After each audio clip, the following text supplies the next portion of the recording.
समुद्र और नदियों का जन्म। बहुत समय पहले की बात है, जब पृथ्वी अभी पूरी तरह शांत नहीं हुई थी। उसका शरीर तप रहा था, उसके भीतर आग उबल रही थी और उसकी सतह पर हर पल बदलाव हो रहा था। वो एक नवजात शिशु की तरह थी, जो अभी सीख रही थी कैसे स्थिर रहना है, कैसे जीवन को संभालना है। चारों ओर धुआं था, आकाश में राख के बादल छाए हुए थे और धरती के सीने से बार बार आग की लपटें उठती थीं। पृथ्वी अक्सर करहाती थी, मैं इतनी बेचैन क्यों हूं, मुझे शांति क्यों नहीं मिलती। समय ने उसे धीरे से जवाब दिया, तुम अभी बन रही हो और बनने की प्रक्रिया कभी आसान नहीं होती। समय बीतता गया, लाखों साल, करोड़ों साल। धीरे धीरे पृथ्वी का तापमान कम होने लगा। उसकी सतह पर पिघली हुई चट्टानें ठंडी होकर सख्त होने लगीं, लेकिन उसके भीतर की आग अब भी जिंदा थी। एक दिन पृथ्वी के भीतर एक भयंकर हलचल हुई। उसकी सतह फटने लगी, लंबी लंबी दरारें उभर आईं और उन दरारों से आग और लावा बाहर निकलने लगा। धरती दर्द से चिल्लाई, ये क्या हो रहा है? क्या मैं टूट रही हूं? समय ने फिर कहा, नहीं, तुम टूट नहीं रही, तुम अपने आप को आकार दे रही हो। और फिर एक चमत्कार हुआ। जहां जहां धरती फटी थी, वहां से निकलने वाला लावा धीरे धीरे ऊपर उठने लगा। वो जमता गया, ठंडा होता गया और ऊंचा उठता चला गया।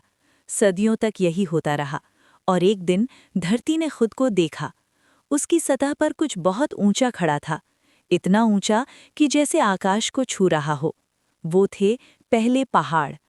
पहाड़ों ने पहली बार आंखें खोलीं और गहरी स्थिर आवाज में कहा, हम यहाँ हैं, धरती को संतुलन देने के लिए। पृथ्वी ने उन्हें महसूस किया और पहली बार उसे एक सहारा मिला। वो बोली, तुम मेरे दर्द से जन्मे हो, लेकिन तुम मुझे स्थिर कर रहे हो। पहाड़ मुस्कुराए, उनकी चुप्पी में ही उनका उत्तर था। समय बीतता गया।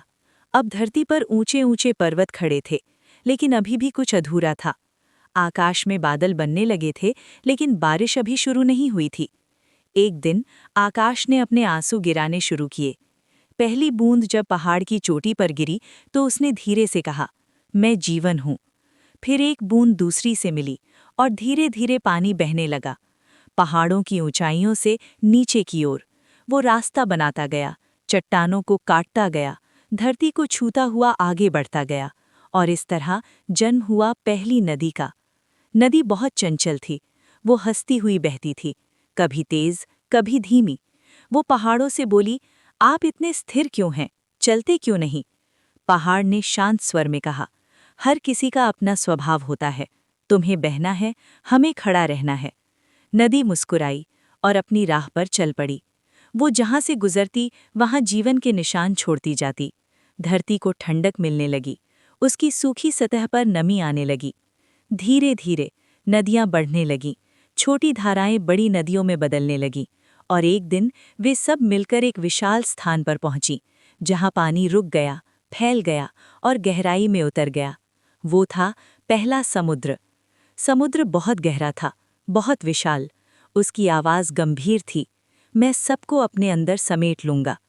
नदियां उसकी ओर भागीं और उसमें समा गईं। समुद्र ने उन्हें अपनाया और कहा, तुम दूर दूर से आई हो, अब तुम मेरी हो।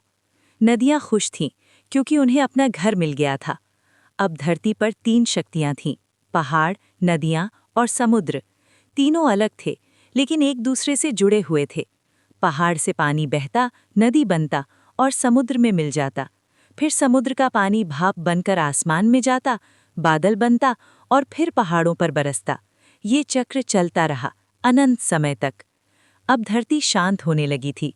उसके चेहरे पर हरियाली उगने लगी थी, पेड़ पौधे उगने लगे, जीव जंतु आने लगे, जीवन पनपने लगा। लेकिन एक दिन धरती ने महसूस किया कि कुछ गड़बड़ है।